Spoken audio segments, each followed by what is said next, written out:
حواست نیست.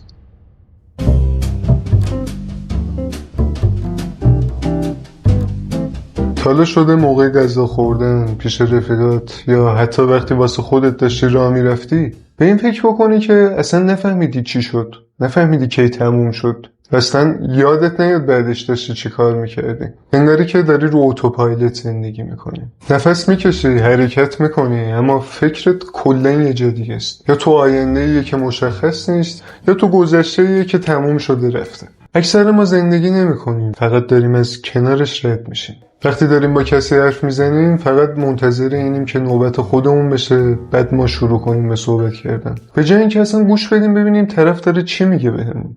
وقتی داریم غذایی میخوریم باش مثل یه سوخت داریم واسه بدنمون رفتار میکنیم. حتی 2 ساعت بعدش هم بپرسن ازت چی خوردی شاید یادت نیاد. وقتی داری کاری انجام میدی هدفت اینه فقط تمومش بکنی برگردی خونه. اینطوری میشه که فقط انگار داریم تقویمو پر میکنیم، اصلا تصوری از روزامون نداریم.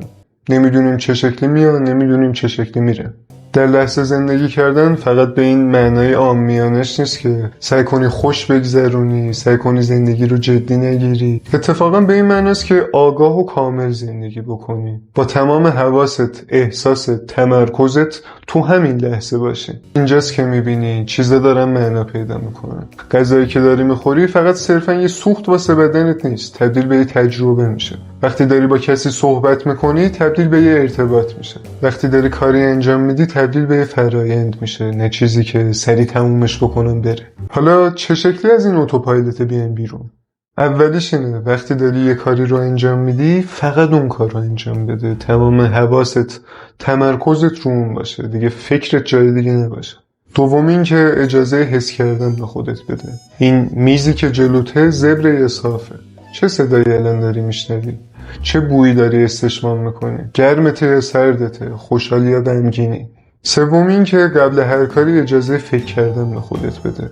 الان که دارم میرم سمت گوشه میخوام به رستوران، واقعا باش کار دارم یا نه؟ نمیگم اون حرکت تو قضاوت بکن، بشین راجبش فکر بکن. اگه من الان دارم اینجا میشینم واسه چی دارم میشینم؟ خسته شدم یا کاری دارم؟ قبل هر کاری 2-3 ثانیه تایم فکر کردن به خودت بده. چهارم این که به جزئیات دقت کن. شنیدی میگن خدا تو جزئیاته؟ دقیقاً همینه. تو وقتی آدم جزئی نگری میشی بیشتر داری به اطرافت دقت میکنی و وقتی بیشتر به اطرافت دقت بکنی بیشتر تو لحظه زندگی میکنی.